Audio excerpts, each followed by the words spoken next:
Salam sejahtera Malaysia, terima kasih kerana menonton video-video dalam channel ini.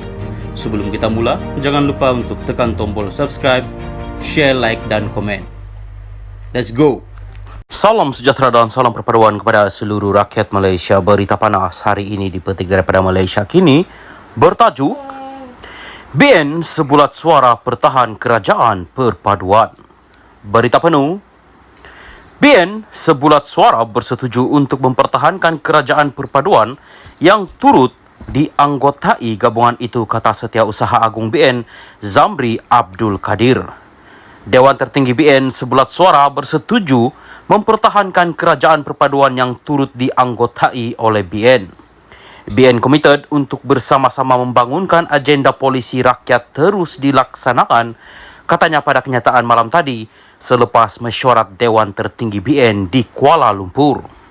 Zamri berkata, BN mahu kerajaan yang dipimpin Perdana Menteri Anwar Ibrahim meneruskan agenda membantu rakyat. Katanya, Dewan Tertinggi BN telah mengadakan mesyuarat agung tahunan yang dihadiri semua parti-parti komponen BN. Dewan Tertinggi BN juga telah dimaklumkan secara mendalam persiapan parti menghadapi pilihan raya negeri PRN, iaitu Kedah, Pulau Pinang, Kelantan, Terengganu, Selangor dan Negeri Sembilan. Dewan Tertinggi BN juga telah dimaklumkan secara mendalam persiapan parti menghadapi pilihan raya 6 negeri, iaitu Kedah, Pulau Pinang, Kelantan, Terengganu, Selangor dan Negeri Sembilan. Perbincangan juga melibatkan modal kerjasama di antara BN bersama parti-parti dalam kerajaan perpaduan, katanya lagi. Salam sejahtera dan salam perpaduan kepada seluruh rakyat Malaysia. Berita panas malam ini dipetik daripada Malaysia Kini bertajuk BN anggap rumah terbuka Madani mencabar maruah negeri. Berita penuh, BN menganggap langkah Putrajaya mengadakan siri rumah terbuka Malaysia Madani di 6 negeri tidak lama lagi sebagai sesuatu yang melampau serta mencabar maruah kerajaan terbabit. Menurut Timbalan Setiausaha Agung PN Taqiyuddin Hassan, ia malah tidak menyumbang kepada pembinaan hubungan yang baik di antara kerajaan pusat dan negeri selain tidak bermanfaat. Tindakan melangkahi sempadan hormat dan adab antara kerajaan pusat dan kerajaan negeri dalam konteks ini jelas mencabar imej serta maruah negeri-negeri dan tentulah tidak akan menyumbang kepada hubungan baik dan saling mempercayai antara kedua-dua belah pihak. Keadaan ini juga tentulah tidak bermanfaat kepada rakyat dan negara serta usaha dan cita-cita untuk mewujudkan sebuah persekutuan yang kuat dan saling mengukuhkan, katanya dalam kenyataan hari ini. Putrajaya bercadang mengadakan program massa membabitkan Perdana Menteri Anwar Ibrahim dengan orang awam di Kedah, Pulau Pinang, Kelantan, Terengganu, Selangor dan Negeri Sembilan tidak lama lagi. Ia dikecam pembangkang kerana dianggap menjadi cara kerajaan pusat berkempen kerana ke-6 negeri terbabit bakal mengadakan pilihan raya tidak lama lagi. Bagaimanapun, Putrajaya mempertahankan langkah tersebut dan menafikan ia akan membazir.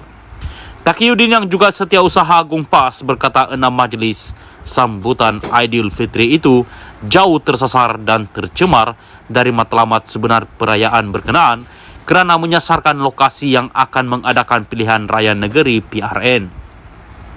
Katanya, sambutan bersiri itu melanggar konvensyen dan adab hubungan dio antara kerajaan pusat dan negeri-negeri dari segi wibawa dan bidang kuasa masing-masing. Menurut Taqiyuddin, adalah lebih manis jika Putrajaya mengekalkan amalan pembahagian tradisi tersebut dengan kerajaan pusat menganjurkan rumah terbuka utama di peringkat kebangsaan saja. Langkah berkenaan, tambah bekas menteri di Jabatan Perdana Menteri itu menunjukkan tanda hormat terhadap wibawa dan bidang kuasa negeri. Rotrik, Basi dan sumbangan kononnya PAS dan sekarang ini PN adalah parti yang menunggang agama untuk tujuan politik nampaknya kini berbalik kepada kerajaan pusat sendiri yang menculik majlis penting tahunan Islam itu bagi mencapai matlamat kuasanya, kata Taqiyuddin. Ahli Parlimen Kota Baharu itu juga menyatakan rasa bimbang PN terhadap kemungkinan kerajaan pusat yang didakwa akan menyalahgunakan jentera serta agensi kerajaan. Kata Taqiyuddin, motif politik kerajaan tidak boleh disorokkan lagi melalui penganjuran rumah terbuka tersebut. Justru, kerajaan pusat perlu memberi jaminan ia tidak berlaku, selain memastikan semua janji dan slogan tentang salah guna kuasa, penyalahgunaan jentera, dan kelemahan pengurusan yang diuar-uarkan mereka sebelum ini tidak hanya tinggal slogan dan janji di bibir semata-mata, katanya.